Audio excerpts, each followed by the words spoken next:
asalaamaaleykum mbokk yi maa ngi leen di nuyu ku nekk sa tur ak sa sant leen di ñaanal jàmm ci xol ya jàmm ci suñuy njaboot leen di ñaanal jàmm mbokk sénégalais yi ak sénégalais yi maa ngi leen di ñaanal jàmm mbokk yi waxtu jóg comme nu ma ko faralee di wax dafa jot lii nga xam ne Macky Sall tegu ko fenn jàpp Sénégal séquestrer tous les Sénégalais.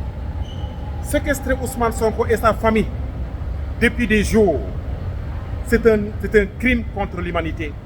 Macky Sall est en train de perpétrer un crime contre l'humanité. Il est en train de perpétrer un crime contre l'humanité. Et nous dénonçons jusqu'à la dernière énergie l'action de Macky Sall qui séquestre une famille entière, Monsieur Ousmane Sonko et sa famille, ses femmes et ses enfants qui, depuis des jours, ne peuvent ni sortir de leur demeure, qui, depuis des jours, sont isolés de leur famille, sont isolés de leurs amis, sont isolés du reste du monde, du Sénégal. Ces téléphones qui ont été volés par les forces de sécurité et de défense, c'est des crimes, c'est des délits.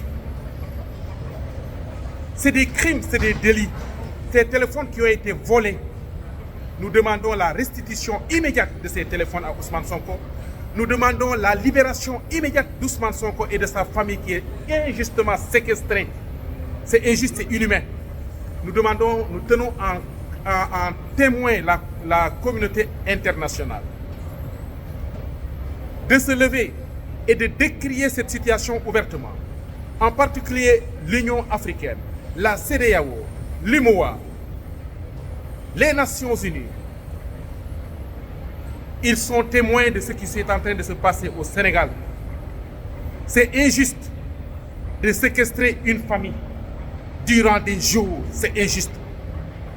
C'est injuste de séquestrer une personne qui a été acquittée de ce qui lui a été accusé.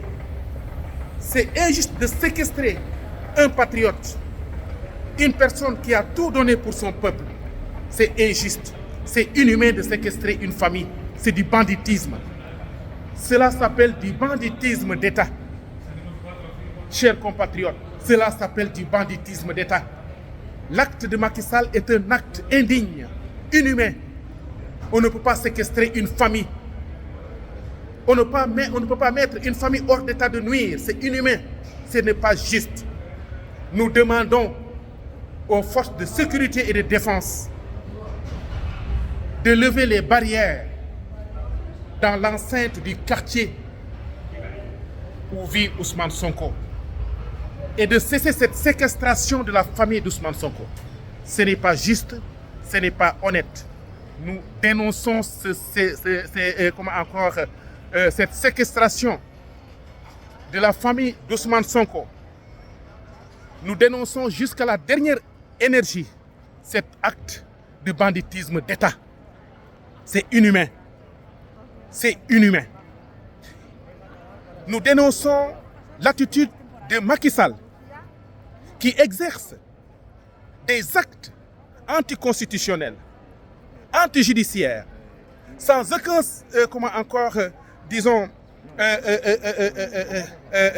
document judiciaire, qui certifie la mise en résidence surveillée d'Ousmane Sonko. C'est une séquestration. Ce n'est pas juste. Ce n'est pas juste. Ce n'est pas juste. Il appartient au peuple sénégalais de prendre leurs responsabilités et de dicter la sentence du peuple, la loi du peuple, en faisant face à cette dictature, en faisant face aux actes inhumains de Macky Sall. On ne peut pas séquestrer une famille, des enfants, des femmes, dans un domicile durant plus d'une semaine. C'est injuste, c'est inhumain. Cela est inhumain, nous ne l'accepterons pas. Alors, c'est honteux que Macky Sall utilise une femme. C'est honteux que Macky Sall utilise une femme sur une fausse question pour brûler le pays, le Sénégal. Chers compatriotes sénégalaises et sénégalais, faisons face à l'histoire, faisons face à la vérité. Faisons face à l'histoire, faisons face à la vérité. L'humanité entière nous regarde. Il va de notre image. L'image du Sénégal est ternie par M. Macky Sall. Au nom de quoi on peut séquestrer une famille, des enfants, leur maman, leur papa, sans aucun instrument judiciaire. La mise en résidence surveillée relève des institutions judiciaires et bien sur des certifications bien spécifiques. Il n'y a aucun document judiciaire qui justifie aujourd'hui la séquestration. Ce n'est plus une mise en résidence surveillée. Une mise en résidence surveillée, il est certifié par des documents judiciaires provenant de l'appareil judiciaire. Mais ce qui se passe actuellement sur la question d'Ousmane Sonko et de sa famille est de la pure barbarie et de la séquestration. Nous dénonçons jusqu'à la dernière énergie le respect des droits humains au Sénégal doit s'exercer de fond en comble. Il n'y a pas de demi-citoyens au Sénégal. Ousmane Sonko et sa famille sont des citoyens à part entière qui participent au développement de cette nation, qui ont donné leur vie, qui se sacrifient pour cette belle nation.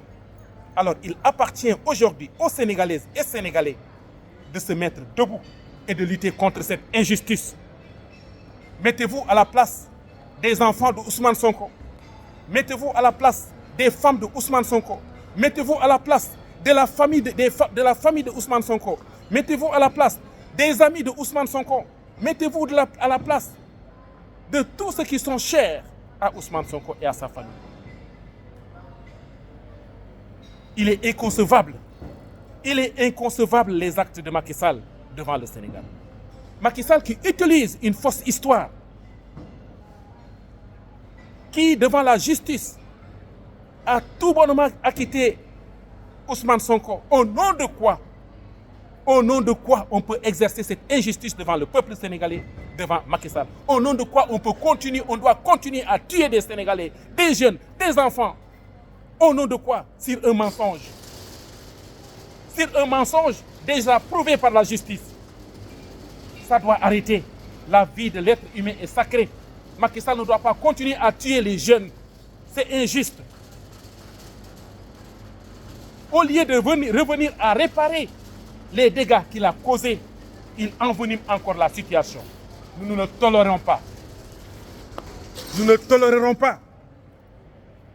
mbokk yi may dellu si encore di naan jëf ji dafa bon ci Sénégal. Macky Sall warul utiliser jigéen bi nga xam ne dafa sacré taal dëkk bi. lii dafa ñaaw adduna si yëpp ak ñuy seetaan. Macky Sall saltel na Sénégal. Macky Sall yàq na Sénégal, yàq na suñu image au niveau de l'international en utilisant une femme pour détruire le Sénégal, en utilisant un mensonge pour détruire le Sénégal. Au lieu de revenir demander pardon au peuple sénégalais, il se permet de se taper la poitrine au moment où c'est des enfants, des femmes qui sont tués à bout portant. Ce n'est pas juste, ce n'est pas honnête.